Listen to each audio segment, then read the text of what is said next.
Tokutani bandeko balandi mbote mbote lisusu ndenge na yebisaka bino nanonsaki bino depuis lobby que tokoyamba mwana mboka Martin Fayulu pamba te to échanger na ye sur la question d'actualité parce que lelo ekomika keba keba nani akokende na tongo nani akokende na midi nani akokende na pokwa nani akotika la pamba te mboka na biso pe koma ndenge wana bandeko na ngai le rassemblement secoué banani bakotika la banani bakokende bakosala nini bisika bakei yango lelo mokolo lelo bandeko nanga en dépit ya auto zali ko s'inquiéter nango na ba insécurité za généraliser na mboka na biso tolobi tokutana na mwana mboka Martin Fayulu Madidi président national ya décidé aza membre ya rassemblement to beta na ye mwa masolo to yeba parce que ezala na ba réseaux sociaux ezala na Kinshasa biloba loba ezamo ebele surtout na mikolo biso pe tozaki na Kinshasa te yango tolobi tokutana na ye mbote mwana mboka Martin Fayulu mbote ndeko Eliezer oza malamu ndenge moni santé malamu ça va nzambe aza kosunga kolo yende aza na biso toza kokoba se kokoba pona makambo ya mboka na biso voilà Martin Fayulu lelo rassemblement secoué yo to contaka yo parmi botika to bandana wana peut-être que to kozonga na ba makambo so après to contaka na Martin Fayulu to mona ka Martin Fayulu crédible dynamique et tout mais ba makambo bandi kobima lobby pa Martin Fayulu chez Olengankoi olembi chômage na ndenge bakanga fade na house olobi tika kaka na kende ndeko Eliezer merci mingi na lemba chômage na kende pa ya Olengankoi ko sala nini oyebi ndeko na ngai pasi zali pasi pona bandeko mingi ba congolais o bazana bokasi bazana mayele bako ko sala politique balingi ko sala politique te tango Olengankoi alingi ko na dynamique atindele ngai bato na yebisaki yeboko ndo yebisaki aza kabeliste je lui ai dit il a courage na ye il est venu chez moi me voir dans mon bureau de décider na bine kendeko olingo kosana ozalaki invité personnel ozali kabeliste je lui ai dit mais peuple congolais o bosangana aye na sima parce que boyebi kazalaki te tango to créer ki dynamique mais aye na sima ndeko na ye aye kokota na dynamique mais sikoyo namoni soki leki na ye soki nani nayebi te aye kotia photo d'ailleurs omoni makambo yo toza nango na mboko yo Olengankoi abengi ngai c'était un jeudi ou un vendredi ça doit être le 17 février je me préparais à aller chercher mon passeport à Schengen pour nous avoir visa là-bas il faut na kende lokola président akufi bon makambo ko ya nazwa visa na kende na nota la corps président Tshisekedi. C'est ça que je voulais. Olengankoi m'appelle. Heureusement, j'avais un témoin. Alobi nangai que tokutana. Nalobi na tokutana ndenge nini pona nini. Wana comme makambo, il y a conseil des sages, tout ça, restructuration, o tokutana to solo là. Mais wana pe mbeba na dynamique ekoti to suspendre ba misusu. Nalobi ne tokutana abitanga yo zali kulutu nangai. Ça c'est lui qui le dit. Vous allez kulutu nangai wa mokolo loba nangai place to kutana comme ça to solo. Na poko nango le soir dans une réunion il y a rassemblement na limité pas le président Tshisekedi. Na lebi na ke bon ngana zo kende na Schengen to kutana na centre ya handicapé. Parce que wana na tali place to kutana na bio wana bar mo ke sala wana to kutana to solo. Ngape na ye batu nanga bazelinga na voiture ye na mona ye na catch je comprends maintenant na mobulu basakango na mitu na bango sala kamala muté donc bazui photo mais heureusement parce que je suis sûr même qu'il a enregistré ça parce que nous allons comprendre maintenant alors ma bimisa makambo to solo laki donc nous sommes le 17 février si je ne m'abuse le 17 février oui. Donc to solo li abi nangai au moni Martin makambo zaliawa makambo oyo ya conseil des sages il a dit yo moto kozwango nabi non moi je suis pas intéressé abi non yo moto kozwango nabi na ndenge ni nabi non parce que nabi non il y a Pierre Lumbi il y a Lisanga bi oh ndeko nangai bacha Lisanga olingi ba mabiso nyonso na asile psychiatrique pour batala mitu na biso ça c'est la deuxième fois qu'il répétait ça j'ai des témoins yo soki yo te ngai donc ye na bino to solo la to kende kotala makambo wana oh makambo na bi mais bobebisi makambo oyo ya dynamique bino to bebisi yango na rappeler ba makambo ebele OK photo wana oyo bandeko surtout bato ya internet boza komona c'est une photo de mois de février si je ne m'abuse le 17 février et na pourquoi ebisinga makambo elekaki lobby nango ba évêque bazalaki reçu par monsieur Kabila ayebisaki bango bakende kotikela ye lettre o bakende kotikela lettre au président Tshisekedi atindaki lui il était au courant albitala ayebisinga yi que non amonaki sango moko ayebisi boye na pourquoi nango le même jour to simbani to keyi na réunion rassemblement na limité na yebisi bandeko ya rassemblement OK tala olengankoyi alobaki boye na makambo yo donc même les gens du rassemblement étaient au courant que na midi moi j'ai vu olengankoyi to kutana ngina ye même temps ngoye bino toi tu m'avais dit quelque chose tout à l'heure est-ce que vous rappelez ngwawa qu'est-ce que ba sango moko yebisaki yo makambo yo Kabila kutana ngina bevek il a répété alors maintenant basali tricage batia kengana koluka poste ya nani ya nini ya motu ya nini et pona nini et pas Olengankoyi je connais Olengankoyi depuis très longtemps il y a des choses je connais Olengankoyi depuis très longtemps depuis l'union sacrée alors maintenant les gens bon non et à passer parce que to sangani sikoyo biso nyonso ndenge na lobaki ya on bandeli bato ba kosa la politique balingi kosa la politique te batikali ne batiki n'importe qui a ça la politique et c'est comme ça ndenge balobaka en économie la mauvaise monnaie chasse la bonne le médiocre veut chasser le bon bandeko bana Congo ce n'est pas Fayulu c'est un homme de valeur c'est difficile de parler de moi mais ce que to koti yawa et comme mobulu oya koloba lelo boye le bien koloba boye donc ce n'est pas comme ça qu'on fait la politique. Je n'ai pas décidé de faire la politique pour entrer dans la saleté, dans les bêtises. Mais et aller ba fongo la fade na uze ou nyokwa mimingi mitu kabanda bakanga na de nyat et pour que on récupérer Martin Fayulu isengaki OCD mais après tout basala la politique pour nanine on ne fait pas de l'opposition une carrière basala ka politique pour conquérir le pouvoir, mais le pouvoir est à votre porte avec Bruno Tshibala quand même, qui n'est pas n'importe qui. Ndeko Eliezer, Bakangi Fadenhouse, Bako Kanga, Baonuka Martin, Fayulu, Kende Namabolongo, Atambola, Kende Gosenga. Non, jamais. Ce n'est pas ça, Fayulu. Mais Sikoyo, Bakanga n'a liakate. Nazalité, au Moninga na Kofi. Moninga na Kofi. Non, nous avons besoin de poste. Et poste après qui? Être ministre à Tshibala. Est-ce que vous m'avez bien regardé? Est-ce que vous m'avez bien regardé? Mais nous autres, donc, non, je n'ai pas besoin de poste. Je n'ai pas besoin de poste. Je suis candidat président de la République. Est-ce que vous le savez?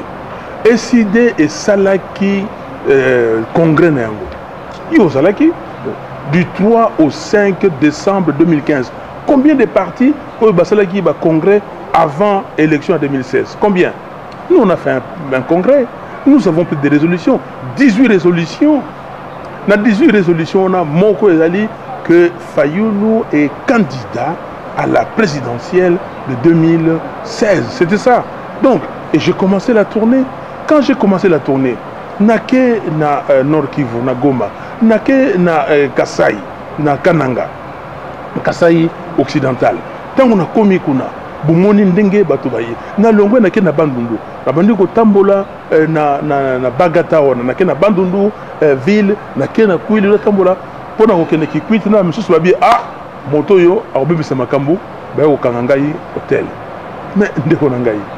Donc nakoluka musala epai ya nani? Non. Rassurez-vous. Rassurez-vous. To combine ba masolo, lelo yo il fallait que soit masolo ya Congo. Tout cela masolo nding to bongsa Congo lobby. Je devais être à ce niveau, à ce stade ici, en train de dire qu'est-ce que Fayulu veut pour le Congo. Projet nangai pour na Congo. To lobby une vision na bino bâtir un pays prospère qui offre les opportunités à ses enfants pour se développer. Et l'incoloba nini. Ndenge beaucoup ça l'état de droit. Bon mon yango ni pour la trilogie où il y a SID. État de droit bolobi nini na katiwana. OK? Yami balé bolobi oh création de richesses et partage de richesses. Et ko ça la mandenge nini. Ndenge to ko ça la bilanga. To ko ça la priorité ndenge nini. Na nini création de richesses. Ce n'est pas simplement de l'or, du cuivre, des diamants, pas seulement les minéraux, mais de l'agriculture. Namamayo tout ça nango. Tout ça nango nini. Ça c'est création de richesses et partage de richesses. Troisièmement, tolobi développement humain. Mais développement humain, c'est ça que je devais être en train d'expliquer aux gens. Il est là, il faut la sécurité. Qu'est-ce qui se passe dans le phénomène comme on a ça pour? Pourquoi ce phénomène? Pourquoi se déstabiliser Congo? C'est de ça, les gens ne mangent pas, les gens ne vaguent pas leurs occupations correctement. C'est ça nous devons nous. Dans la ville à Kinshasa, sale, partout, saleté. Et aux hommes, c'est les saletés. Donc combien on a bidonville? C'est mieux au vivre dans la ville à Bandundu ou dans la ville à Kananga sur le plan sanitaire qu'au vivre dans la contrée à Kinshasa comme Selemba ou Banini. Est-ce que nous sommes dans la capitale? C'est de ça, attendez, c'est de ça qu'on doit parler. Aujourd'hui, budget à Congo. Nous sommes dans un pays sans budget. Moins de 4 milliards de dollars de budget. Quelqu'un a dit, comme le Rwanda. Mais ça dit sonité. C'est ça que nous devons parler. Nous devons parler. Et là, le président Tshisekedi nous a légué quelque chose. Pour Namakambo, il y a une institution illégitime. Nous devons parler de ça. Alors, au lieu de Namakambo, comme disent les Kinois, il y a une incompréhension. Nous sommes comme Biloba Loba. Tokende na ba sujet oyo babengaka on a qui ça polémique. Non, je ne suis pas un homme de polémique de bas étage avec des gens qui n'ont pas de valeur. Pas ça. Ngai nazali motote oyo soki balingi ba meka ba okutana parce que la teka diamate. OK? Bakanga na prison té. OK? Alors les gens, ils se connaissent. Je n'ai jamais été trahir quelqu'un. Bien, parce que tout ça n'a pas de dossier, mon dossier na yao. Oyo, okende olobi que na union sacrée, okende yekuna, on peut savoir information. Depuis longtemps, nous connaissons les dossiers. Oye olobi que na dynamique au côté pour que nous puisse savoir information. Oye awa, laissa punda laissa yo. Tokende ki na dialogue était pour laissa punda laissa yo. Tokende ki na dialogue pour na kota la ndenge nini Kabila c'est qui élection té donc la c'est élection té ndenge nini toko sala pour tokende na élection owana eme mabiso na république oyo ya tobengi dani alternance démocratique et institution nouvelle avec des animateurs nouveaux pour na tokamamboka. Voilà pour nous tourner dans dialogue. Moi namboka Martin Fayulu lesa punda lesa yo izakri na binonyo so lesa kimbuta lesa yo yango année d'identification bandi ko bimisa bino moko il ne faut pas comme on a kaka ba ba pesa information yo pe aux à côté kuna. Non s'il vous plaît. Ce n'est pas Tina Biso. Ndegolizer. Ouais.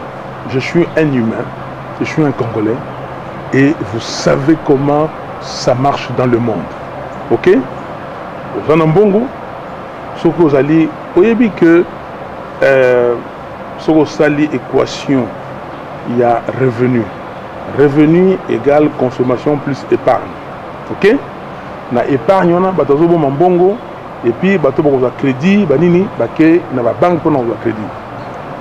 Ngai Fayulu. Ce que nous avons mbongo té. Na monique ah non, les gens nous avons ngoté dans un peut lobi na koya epai na yo. Abinde ko désert défi ngai. Ce que vous avez au déficit. La beauté. Ce que vous avez au bidon de qu'on a moto moto moko te ya koloba pesa kinga imbongo un cas ndenge ya nasala boye basalité les cambo lingo bisa dossier on a j'ai mis une croix j'ai clôturé parce que je ne peux pas continuer à discuter avec bateau yo balingi ba tianga na ba discussion ya buzoba la defa kimbongo ndima kiango Comme au de facto, de facto. Parce qu'il faut trouver à quelle période. Non, s'il vous plaît. Ne revenez pas sur des bêtises. Quand on dit au de facto, dans Lingala, ça veut dire que n'a passé il y a 10 ans. Il y a 10 ans. Mais il y a 10 ans. Nous sommes il y a 10 ans. Ok? Et j'ai remboursé. Mais écoutez, j'ai un défait. Donc, des dossiers il y a 10 ans, des babimisi après. Non, mais parce que le dossier on est bimi pour Nanini. Parce que quand un bateau dossier, c'est même source. Babimisi, avec Osenga, à solo la poids contre un gouvernement, il y a Bruno Chibala. C'est le babimisi, en gros, comme dans la carte, il y a Makambuya, tout ça, dialogue dans 5 ans. De but en blanc. Car pas les Cambodini, mais les Cambodini. Mais Oyo, Sikoyo, Batouana. Parce que Moto, yo, balobi, que o adef senga mbongo. Mais na tout nié. Nga na personne mbongo te. Nga y fayou, na personne mbongo te. La présence ya bato. Ya bato. Andimi. O yanga ya ko defate. Na tout nié, loba, moi, fayou. Na personne mbongo te. O yo personne mbongo. Ça ko dépanner ngai. Ça veut dire quoi? Est-ce que na mission na misa bato? Non, non, bakena salaka bona, salaka boy. O yeba dossier nyo se biba. Non, c'est ça, il n'y a pas d'homme d'État ici. La vie privée, c'est la vie privée. Ceux qui battent Balingi, ils sont comme Biloba Loba. Parce que Baloba Rabona Lingala na biso boy. Ceux qui montent les bombes à Bolumbu. Ok?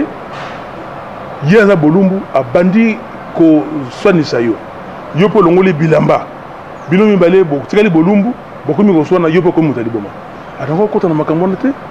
Donc ndeko talangai. Na mibu na zanango, j'ai 60 ans. OK? 60 ans. Mais oyo akoloba ke apesangaye un likuta, 1 franc, 1 dollar. Oyo pona sala makambo ya okende boya ko tepa ko zonga pa azalité. Il n'existe pas. Il n'existe pas. D'ailleurs, le tozaki na matanga na moni maman moko il y a député na kotanga comme na yaote. Il y a majorité. Il y a majorité. Aye koloba na la tinabi tala mamoyo alobaka ke fayulu to mona ke pa na bisote. Na kati ya salle ya Ecofin. Oh non mais l'opposition olobaka nini awa. Bato mingi balobaka opposition awa sont corrompus. On n'a jamais vu Fayulu. OK? Mais ndeko nangai. Tout le banini. Tout le banini parce que Fayulu dit la vérité. Bolingi bokangai monoko. Parce que Fayulu bozoko ko somba été bolingi sikoyo boko sele makambo bobo tele incompréhension comme disent les Quinois. Non, bako sala mais nzambo nga na sambelaka. Ala makasi parce que je crains Dieu. Nako kosa yo. Nako kosa ba téléspectateurs na yo. Mais nako kosa nzambe te. Nako kosa nzambe te parce que oh nako sala azako yebango. Soki na kosiye, il va me punir. Voilà. Martin Fayulu nini esalaka ke bino ba politicien na biso boko sangana kaka boy. Il faut se rappeler na tuna kabino na Fatima na lobia bo sangani boko panzana mokolo nini boko sangana kaka boy population tieli bino mutema azo bele la bino bo trahir biso te dès que bobundi population tie mutema bo koma kaka boy bo panzani bo salango pona porte-parole ya opposition abimateti lelo kaka nyamu qu'est-ce qui sera la base lelo lisusu ba congolais ba tiaki mutema na rassemblement lelo to bandi ko mona théâtre ko finga na entre bino na bino qu'est-ce qui est à la base de ça ndeko Eliezer mutuna na yebi ko tuna ka biso mutuna na mikolo nyonso tango to sali dynamique otuni yango tango liboso avant to koma na dynamique to sali soron la RDC tuna ki yango to sali force politique et sociale pour l'unité d'action au Tuni Yango. Tu es la dynamique, les sous-sous, on a Betani au Tuni Kakamotuna, Liboso na Fatima, au Tuni Motuna. Mais Ndekonangaï, Kobangate, même les lois n'a qu'à dynamique.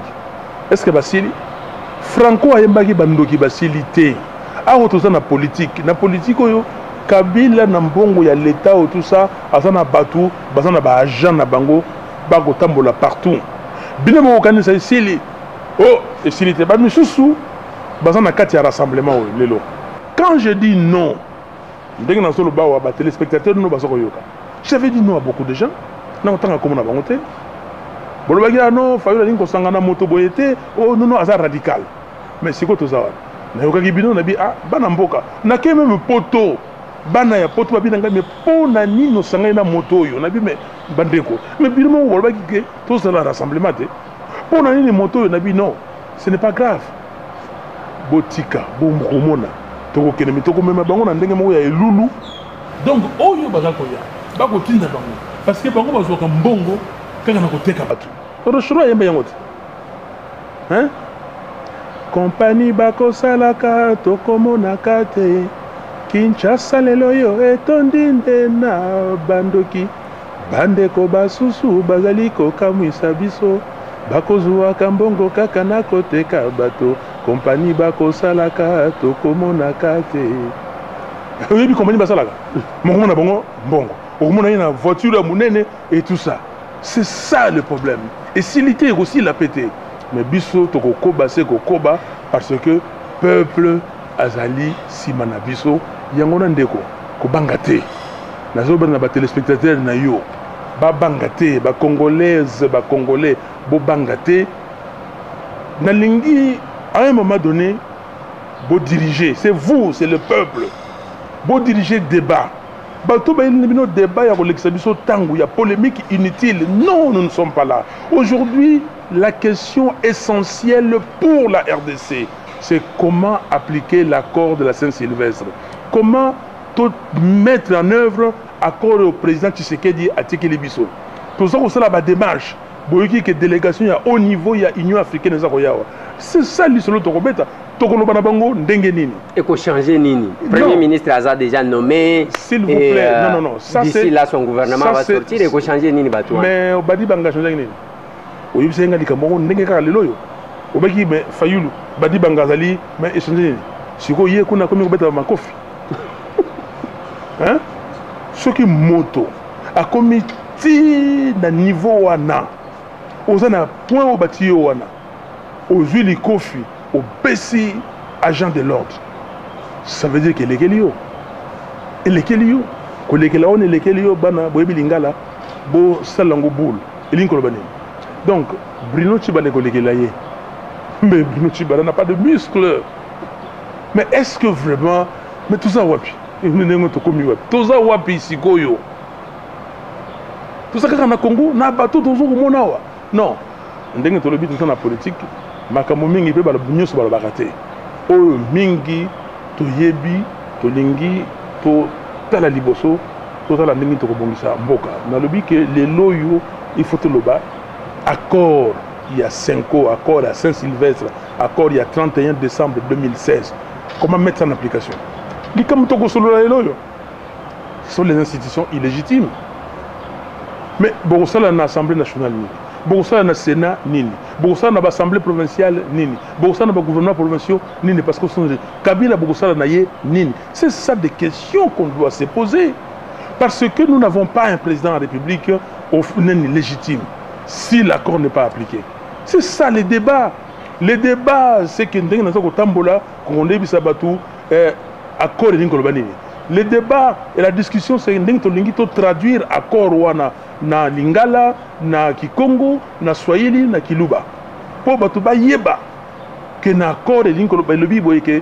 monsieur Kabila a terminé son second et dernier mandat depuis le 19 décembre 2016 il a terminé et il ne peut plus briguer un troisième mandat c'est dit dans l'accord c'est ça l'accord toyebi sabato mais balobi oh non beaucoup de la poste non moi j'ai dit aux gens là-bas que moi je suis pas là oh non il faut ça non j'allais faire ma campagne ok alors ce que badinga balobi eza likamba lisanga le premier ministre et chef du gouvernement est présenté par le rassemblement na lingala lingolo bake premier ministre moto ya liboso ya ba ministre yende rassemblement moto yoko pesa kombo na ye yoko présenter ye moko mi balete misa touté moko c'est ça balobi oh non bosala ka makasi boyo kala bango bo pesa kombo misa ba kombo misa to bo pesa na ba kombo bato batangaki siko bozo ka makamezo bi na libanda c'est là où nous sommes forts c'est là où le peuple congolais oh bino bana Tshisekedi boza makasi ndenge Tshisekedi alakisaki bino molende kozala na décision yango wana balobi na biso bosala boye tolobi ke moko po nini tolobi na ke il faut que tolakisa na Congolais nyonso tolakisa na face du monde que au Congo on doit appliquer les textes. Le texte est lobby que le premier ministre est présenté par l'Assemblement pas 3 non. Deuxièmement, na katara yanini texte lobby nini que le CNSA, c'est-à-dire le Conseil national de suivi de l'accord et du processus électoral, sera présidé par le président du Conseil des sages du Rassemblement. Bana bayoki melingana limbolo la bango. Et le dit que CNSA wana moto ko kambayango azali président ya Conseil des sages ya Rassemblement. Alors, si quoi tout changer, on ne peut pas changer. Donc discussion banamboka et pas mettre à 7 ndenge tolobakawa ko mettre à 7 neloko wana et discussion ko mabiso o moto akene ko tala kuna asalisi ba réunion pour trahir oyo e balobi ke misato mokolo wana bazali ko zela ba nommer bango premier ministre bazali misato bango va présenter ki kutu 5 non pardon bango présenter ki 5 mais misato bazali ki prêt balobi ke yo ko zela premier ministre na poko wana mokolo ba nomaki bazaki misato bazaki kozela mais kaka ndenge ba brouiller Kinshasa kendeka eko kende nango boye batongo banani bazaki misato oyo kuna nzo kozela pa na ye ayebisi ba camarade na ye préparez-vous tokozona moi quelque chose oyo mi balepe préparez-vous ba misato ba moni moko abimi mi balé wana ba komi o ba komi biloba loba OK donc kaka na nzembo a rechero donc ayebaki na bango ke ceux qui ont na cité on peut s'emboter na mototé parce que tango makambo yaka mabuto la bayango tango makambo mayaka ndongo makambo ko ya ndongo sikoyo et comme ko monana moto na monta comme ko bima mais dis moi j'ai fait la politique depuis combien de temps? J'ai fait la politique avant conférence nationale souveraine. Je suis ici parmi les fondateurs de l'Union sacrée de l'opposition. Mais j'ai travaillé avec le président Tshisekedi. Depuis 1990, toqué la conférence nationale souveraine. Jeune garçon, vice-président de la grande commission économie et industrie. Tolongo wana toqué au Conseil de la République. N'a qu'une expatriation. Dans les États-Unis, tout ça là. Nous avons de temps en temps pour perdre le mandat d'engagé. Dans le on a vendu 10 ans dans Mboka et Bapaya, dans Moussala. Nous avons dit que non, na monike makambo makoma na monikuna makasio yo na zui mayelo na yekoli na kene ko tsango na mboka na ngai na yeko tsena mboka na ngai na koma sikoy ba aventurier balingi ba sangisa ngai to komi muziki sangisa hein donc sikoy parce que on ne peut faire qu'avec ce qu'on a. Alors quand on vient, mais chacun doit savoir là où il est, chacun doit savoir son niveau de raisonnement, son niveau d'analyse, sa contribution. Chacun doit savoir là où il est, qu'est-ce qu'il est. Mais ce que vous allez à Talakou, il n'y a pas cause à Talakou. Ok? Voilà. Alors, non, attendez, papa, ce que vous allez à Talakou, il n'y a pas place nous à Talakou. Moi, je ne suis pas à Talakou. Moi, je suis un leader. Ok? Oyo azali molakisi nzela. Azako lakisa peuple azali sima. Ezako kende. Toko mema bango na nzela. Congo e ko bonga. Moto ako sabinote. Kabila zana suka. Peuple congolais. Yokangai. Kabila zali na suka. Pa ya ko kende e yebani te. Donc awa to zali pona ko bongisa mboka na biso. Moto ako sabinote. Omoni ezalaka ba congolais ba makambo. Au moins, quand on Beli, il y a kufa, bien, kufi. Au moins, quelques jours, oh, mais dis moi qui santé, zongi, sangi. Donc, au moins, il faut faire attention. Au moins, quelques jours, à kufi. Donc, c'est ça. Mikolo ya suka. Quel que soit, ndenge bozali ko se diviser, vous êtes capable de faire partir Kabila, mais par quel moyen? Quel que soit, parce que la marche, quel que soit les trahisons, quels que soient les intrus qu'on envoie, parce qu'il y a beaucoup d'intrus. Parce que, dès que le bien, si on a pointé à intrus, il y a rassemblement. Parce que on a polélé. Ok? Si on a dit que yo zali boy.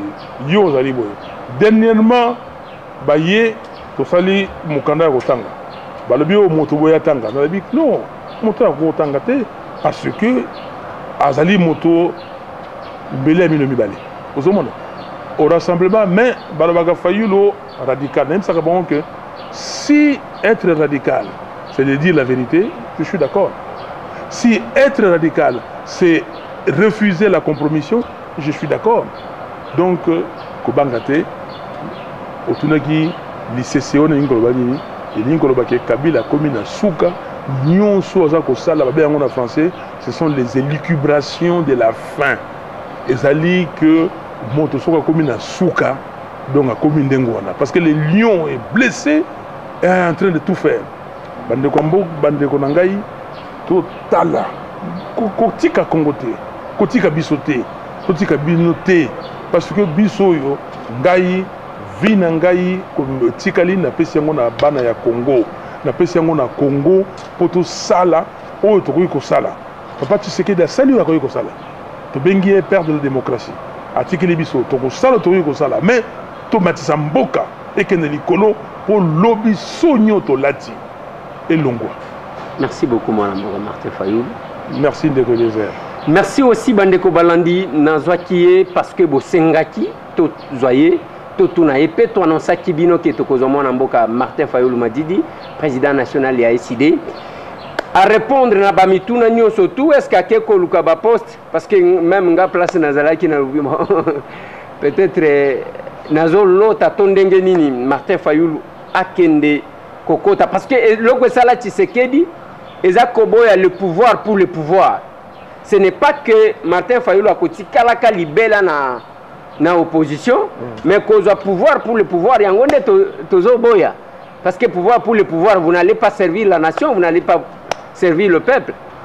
Voilà bande konangai ezamo mituna totunaki makambu ya insécurité makambu nyonso o ezali ko sale manamboka na biso bande konangai eza ebele. Maintenant lobaki na bino désormais na tokomi wapi tranche spéciale ya minute muke balobaki nini lelo bakomi wapi tokobanda kotiela bino bilili na bango ya lobi ya lelo tindenge tokokoma bisika tokokende ça c'est bon eza musala po bokoyeba nena zanani parce que 2017 année à identification. Merci beaucoup. Merci.